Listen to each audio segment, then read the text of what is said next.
otro programa de Fe, Ciencia y Verdad. Antes de ir al tema de hoy, quiero hacerte algunas recomendaciones que pueden serte útiles en tu proceso de aprendizaje. Aprender es como construir un edificio. Uno no comienza a construir un edificio por las ventanas, por las paredes o por el techo. Uno comienza por las bases. Y mientras mejor es la base, más alto puede ser el edificio. Para aprender debes seguir un procedimiento similar. O sea, debes poner las bases y después sobre esas bases vas a ir aprendiendo. En mi experiencia como profesor, he notado que una de las razones más importantes por las cuales los estudiantes fracasan en sus estudios es porque no tienen una buena base. ¿Por qué razón? Porque en el tiempo que debían haber aprendido los fundamentos, no estaban interesados en aprender.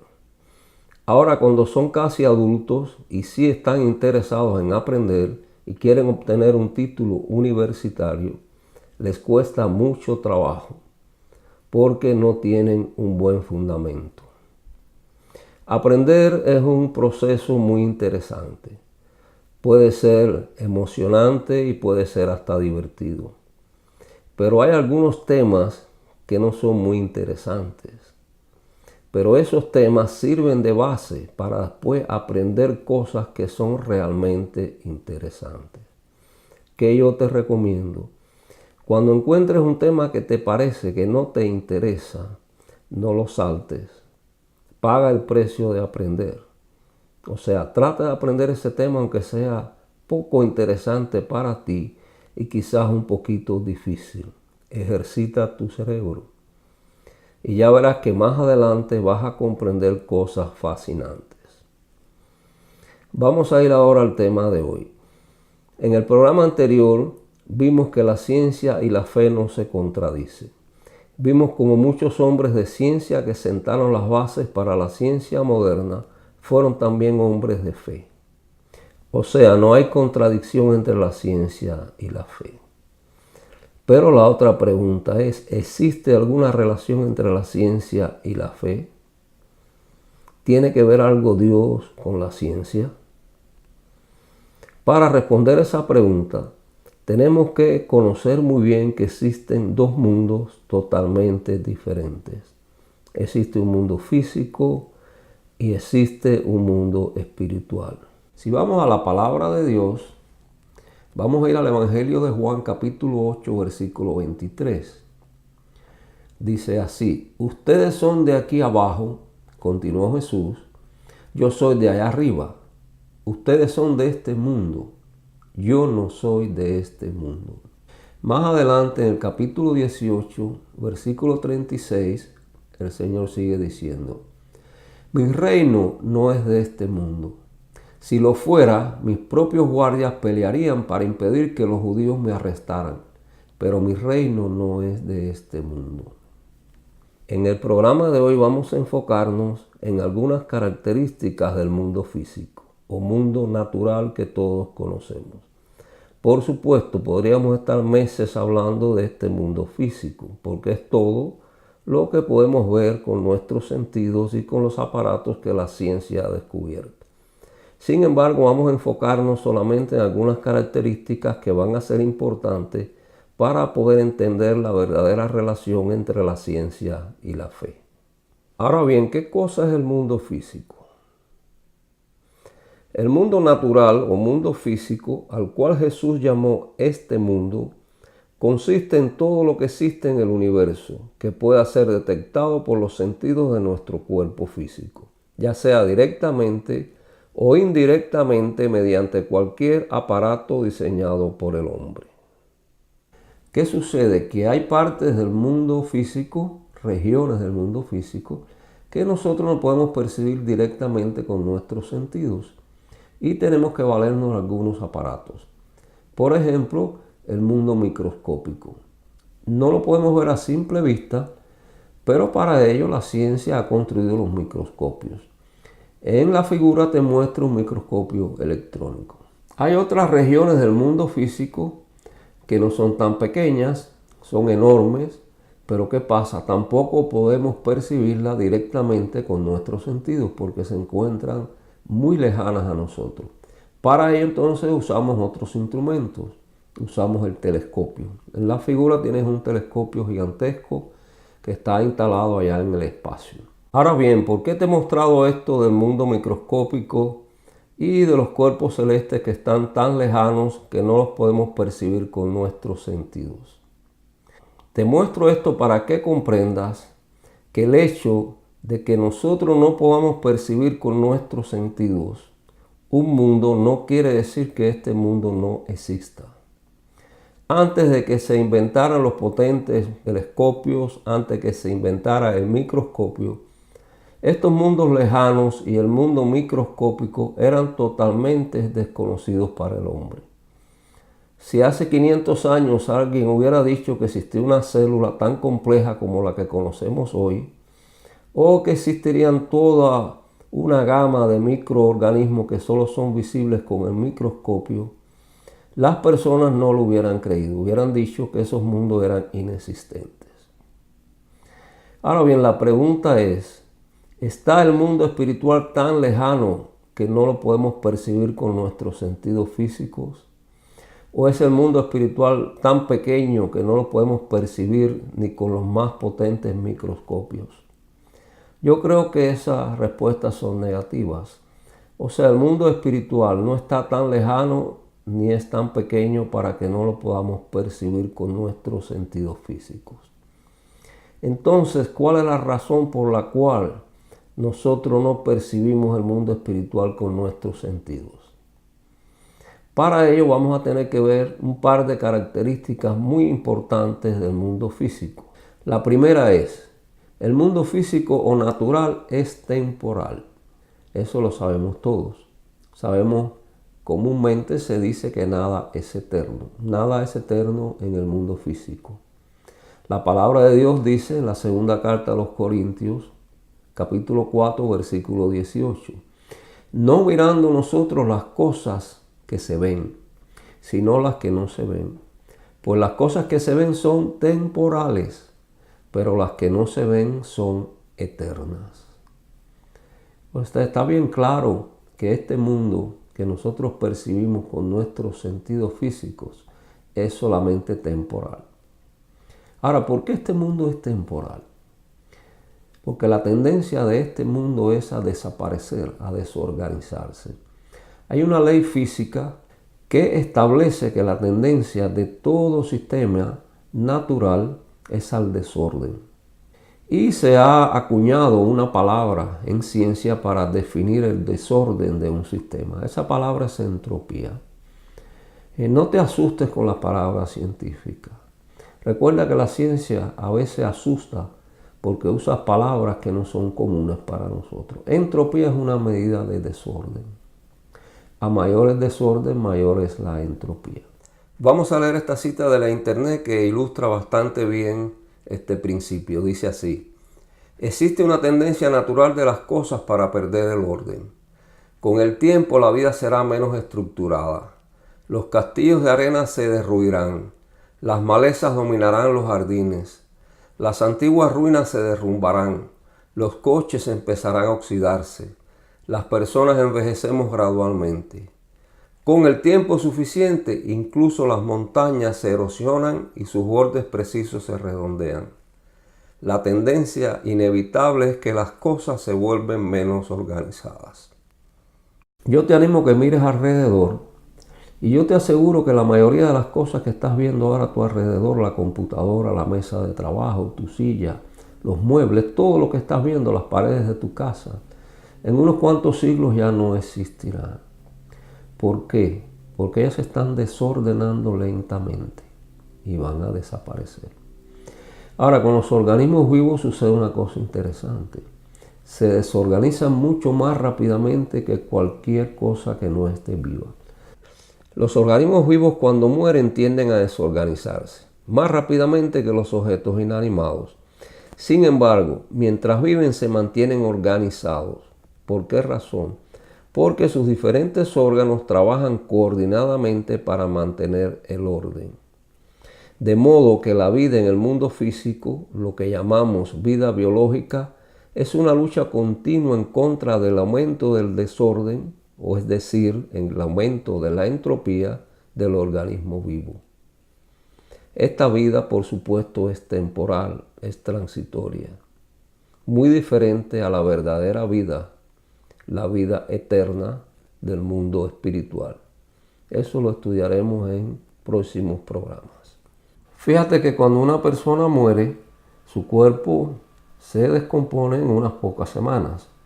Enseguida comienza a desorganizarse, o sea, el nivel de entropía aumenta porque ya los sistemas de órganos que lo mantenían en orden dejaron de funcionar. En definitiva, que este mundo físico es temporal. Ahora bien, la segunda característica del mundo físico es la siguiente. El mundo natural no es tan sólido y real como parece. Esta característica es un poco más difícil de comprender. O sea, todo el mundo conoce que el mundo físico es temporal. Pero tenemos una idea de que este mundo físico es tan real y tan sólido, y no es así. El mundo físico está compuesto por materia y energía. Eso lo sabemos. O sea, lo que existe es o materia o es energía. Sabemos también que la materia está constituida por átomos. En el programa anterior te mencioné que un filósofo griego, un pensador griego llamado Demócrito de Abdera, que vivió del 460 al 370 a.C., él afirmó que la materia estaba constituida por átomos. Ahora, ¿qué es el átomo? El átomo se puede definir como un gran espacio vacío con una pequeña cantidad de materia en el centro, que se llama núcleo, y los electrones girando alrededor a una enorme distancia. La mayoría de las representaciones del átomo que aparecen en los libros de textos, en la internet y la que te voy a presentar ahora en la pantalla, no tienen nada que ver con la realidad. ¿Por qué razón? Porque si vamos a representar el átomo en una diapositiva, en una pantalla, en una página de un libro, necesitaríamos una pantalla o una página gigante. ¿Por qué razón? Porque el átomo es muy grande en relación al núcleo, o lo que es lo mismo, el núcleo es muy pequeño en relación al átomo. Los electrones giran alrededor del núcleo, como puedes ver en este modelo. Ahora, esto no es real. La distancia que hay entre el núcleo y los electrones es inmensamente grande comparada con la distancia que puedes ver en este modelo. Se suele decir que si los límites del átomo pasasen por las porterías y las gradas de un campo de fútbol, el núcleo sería como un guisante situado en el centro del campo. O sea que cada átomo es como una esfera casi vacía, de partículas que giran y vibran a una frecuencia determinada. Es importante saber, y vamos a ver más adelante, que cada objeto del mundo físico consiste de partículas que tienen una frecuencia de oscilación determinada. Es tan poca la cantidad de materia que contienen los átomos que se ha calculado que un cuerpo humano es 99.99% espacio vacío. Si se eliminara todo el espacio vacío de todos los átomos de un ser humano, el cuerpo se reduciría a algo del tamaño de un grano de sal, aunque ese granito pesaría lo mismo que el cuerpo humano. O sea que somos prácticamente espacio vacío donde se encuentran pequeñas partículas oscilando a una frecuencia determinada. Con relación a la materia, Albert Einstein afirmó lo siguiente: en cuanto a la materia, todos hemos estado equivocados. Lo que hemos llamado materia es energía, cuya vibración ha sido tan rebajada como para ser perceptible a los sentidos. No hay materia. Esto no quiere decir que el mundo material no exista. Lo que quiere decir es que a nivel subatómico, las partículas que componen la materia son tan pequeñas que se comportan como ondas electromagnéticas que oscilan a una frecuencia que nuestros sentidos perciben como materia. O sea, nuestros sentidos físicos están diseñados para todo lo que vibre a esa frecuencia determinada sea percibido como materia. O sea que en definitiva el mundo material consiste solamente de energía, con diferentes frecuencias de oscilación. En el siguiente programa, cuando hablemos del mundo espiritual, vamos a volver a este concepto que es extraordinariamente importante. Ahora, posiblemente tú te estés preguntando, ¿por qué si este mundo físico no es tan sólido y tiene tanto espacio vacío entre los átomos, yo no puedo atravesar una pared de concreto? Es una pregunta lógica y tiene una respuesta. Pero para entender esa respuesta, primero tienes que poner el fundamento. Tienes que entender qué cosa es una oscilación, qué es la longitud de onda y qué es la frecuencia de vibración o de oscilación. Ahora bien, estos nombres te pueden sonar extraños. Te he estado recomendando a lo largo de los primeros programas que no te asustes con los nombres científicos. Te prometí también que cuando te explicara algo desde el punto de vista científico lo iba a hacer de una forma totalmente comprensible. Si buscas estos conceptos de longitud de onda, frecuencia de oscilación, en un libro de física o en la internet, te va a resultar difícil. ¿Por qué? Porque hay fórmulas, hay letras griegas, por ejemplo, la longitud de onda la representa por lambda, y esto tiende un poco a que la persona se sienta confundida. Pero presta atención y tú verás que lo que te voy a explicar es perfectamente comprensible. Y lo que es más importante, si no entiendes esta explicación, no vas a entender por qué tú no puedes atravesar una pared. Y sin embargo, las ondas de radio lo hacen con una facilidad tremenda. Fíjate ahora lo que aparece en la pantalla. Es una onda, sin lugar a dudas. Y esto es también otra onda. O sea, son dos ondas, pero son diferentes. ¿Cuál es la diferencia? Que la onda de arriba es más larga que la onda de abajo. O sea, al largo de la onda se le llama longitud de onda. O sea, la onda de arriba tiene una mayor longitud de onda que la onda de abajo. Este es un concepto que nos va a hacer falta para entender lo que sigue. O sea, la onda de arriba tiene una mayor longitud de onda a la onda de abajo una menor longitud de onda. Ahora, las ondas viajan en el tiempo. O sea, la onda de arriba de un extremo a otro, supongamos que tomó en viajar un segundo. Y la onda de abajo también tomó un segundo. ¿Cuántas oscilaciones tenemos en la onda de arriba en un segundo? O sea, ¿cuántas ondas podemos meter en un segundo? Solamente 4. ¿Cuántas ondas de abajo podemos poner en un segundo de menor longitud de onda? 20. ¿Cuál onda tiene mayor frecuencia? La onda de abajo. ¿Cuál onda tiene menor frecuencia? La onda de arriba. O sea, la onda de arriba es una onda de baja frecuencia, de solamente 4 oscilaciones por segundo. La onda de abajo es una onda de alta frecuencia, 20 oscilaciones por segundo. Estos son dos conceptos muy importantes y muy fáciles de entender. Mientras mayor es la longitud de onda, menor es la frecuencia. Mientras menor es la longitud de onda, mayor es la frecuencia. Eso se dice en matemática que son inversamente proporcionales. Ahora, se ha demostrado que las ondas de baja frecuencia tienen poca energía, son ondas de baja energía. Y las ondas de alta frecuencia son ondas de alta energía. Creo que esto que te he explicado es perfectamente comprensible. Ahora, después que has entendido los conceptos de longitud de onda y frecuencia, podemos ir al espectro electromagnético. Otro nombrecito un poco complicado, pero no es más que la representación gráfica de las diferentes radiaciones que la ciencia ha descubierto. Fíjate en la parte inferior de la pantalla. tienes ahí unas líneas que representan ondas de diferentes longitudes y por supuesto de diferentes frecuencias. Esto es lo que se llama espectro electromagnético.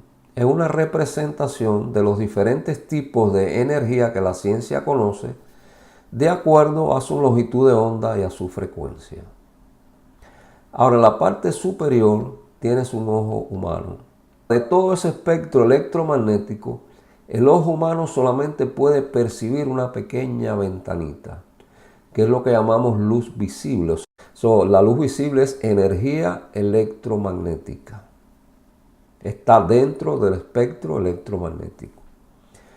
Ahora, toda la energía que aparece a ambos lados es invisible para el ojo humano. A este lado tienes las radiaciones de baja frecuencia, las cuales tienen, como hemos visto, una baja energía. Al otro lado tienes las radiaciones de alta frecuencia, que como hemos visto tienen una alta energía.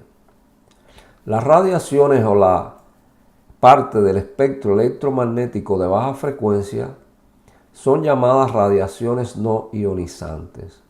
¿Por qué razón? Porque no son dañinas, no son capaces de romper enlaces químicos, de romper moléculas, átomos, ni por supuesto de dañar el cuerpo humano.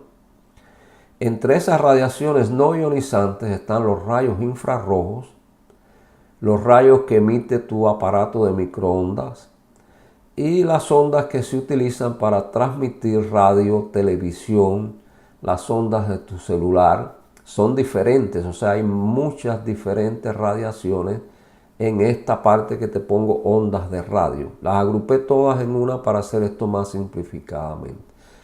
Estas radiaciones, te repito, no son perjudiciales, no son peligrosas para el ser humano. Ahora, al otro lado están las radiaciones que sí son peligrosas, porque son llamadas radiaciones ionizantes. Pueden romper átomos, romper moléculas, dañar células, producir mutaciones en el ADN de las células y finalmente producir cáncer o destruir completamente un cuerpo humano. La menos peligrosa es la luz ultravioleta, pero sabes que cuando vas a tomar mucho sol debes proteger tu piel, porque la luz ultravioleta puede producir mutaciones y finalmente cáncer de piel. Los rayos X son utilizados en medicina. Tú sabes que las personas que trabajan con rayos X tienen que protegerse. Y los rayos gamma también pueden ser utilizados para ver estructuras del cuerpo humano. Ahora fíjate, en el espectro electromagnético hay radiaciones que son capaces de atravesar una pared de concreto. Por ejemplo, tú puedes estar conversando en tu celular y viendo al mismo tiempo una persona que está a cientos o miles de kilómetros de distancia. Y las ondas están atravesando la pared del edificio donde te encuentras.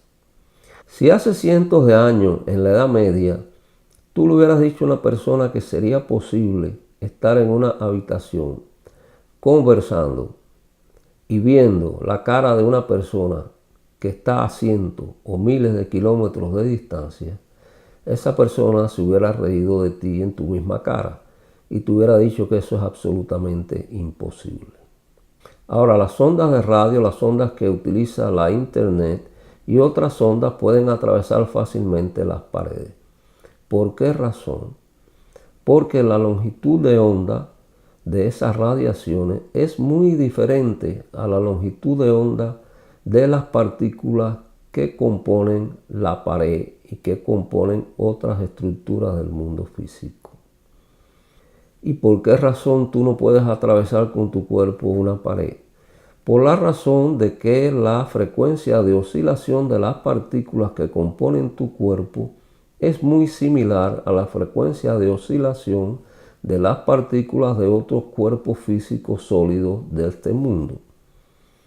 ¿Qué pasa? Que al tú tratar de atravesar una pared, como las partículas están oscilando en un mismo rango de oscilación, no quiere decir que sean iguales, pero andan en un mismo rango. La oscilación de las partículas crea un campo de fuerza que se repelen unas a las otras. En efecto, tú no chocas contra la pared, aunque sientas un efecto de choque. Lo que está pasando es que el campo creado por la oscilación de las partículas de la pared chocan con el campo creado, el campo de fuerza creado por la oscilación de las partículas que componen tu cuerpo. Y por eso no puedes atravesar la pared. Ahora bien, imagínate qué sucedería si una persona pudiera tener un cuerpo cuyas partículas oscilaran en una longitud de onda y una frecuencia muy diferente a la frecuencia de las partículas de los objetos sólidos de este mundo. Esa persona podía atravesar fácilmente una pared de concreto.